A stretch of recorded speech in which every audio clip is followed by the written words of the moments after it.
अगर आप केंद्र सरकार के कर्मचारी या पेंशनर हैं तो 8वें वेतन आयोग को लेकर सामने आई ये जानकारी आपके लिए बेहद अहम है।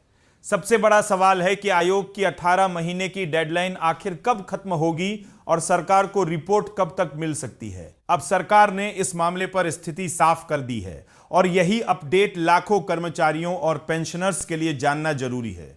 8वें वेतन आयोग का गठन 3 नवंबर 2025 को किया गया था। आयोग को अपनी सिफारिशें सरकार को 18 महीने के भीतर सौंपनी है, यानी मौजूदा समय सीमा के हिसाब से आयोग को मई 2027 तक अपनी अंतिम रिपोर्ट देनी होगी। सरकार ने साफ किया है कि अभी तक आयोग की कोई अंतिम रिपोर्ट उसे नहीं मिली है और आयोग ने तय समय से पहले रिपोर्ट सौंपने की बात भी नहीं कही है। अब सवाल यह है कि आयोग कर क्या रहा है।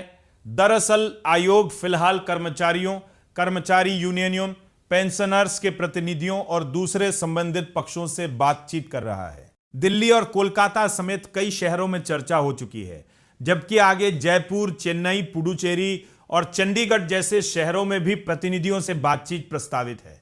यानी रिपोर्ट तैयार करने से पहले अलग अलग पक्षों की मांग और सुझाव जुटाए जा रहे हैं। 8वें वेतन आयोग की सिफारिशों में कर्मचारियों की सैलरी, पे स्केल, महंगाई भत्ता, पेंशन, फैमिली पेंशन और नौकरी से जुड़ी दूसरी शर्तें शामिल हो सकती है। लेकिन अभी सरकार ने यह स्पष्ट नहीं किया है कि नई सिफारिशों के बाद कर्मचारियों की सैलरी या पेंशन में कितनी बढ़ोतरी होगी। इसलिए फिटमेंट फैक्टर या किसी निश्चित बढ़ोतरी को लेकर चल रही तमाम चर्चाओं को अभी अंतिम फैसला समझना सही नहीं होगा। इसका असर कितना बड़ा हो सकता है, इसका अंदाजा इसी से लगाइए कि एक अनुमान के मुताबिक करीब 70 लाख केंद्रीय कर्मचारी और पेंशनर्स 8वें वेतन आयोग की सिफारिशों से प्रभावित हो सकते हैं। 1 मार्च 2026 को केंद्र सरकार के कर्मचारियों की संख्या करीब 35,77,000 थी, जबकि 31 दिसंबर 2025 तक पेंशनर्स और फैमिली पेंशनर्स की संख्या करीब 33,76,000 बताई गई थी। अब सबसे जरूरी बात, आयोग की रिपोर्ट आने के बाद भी सैलरी या पेंशन में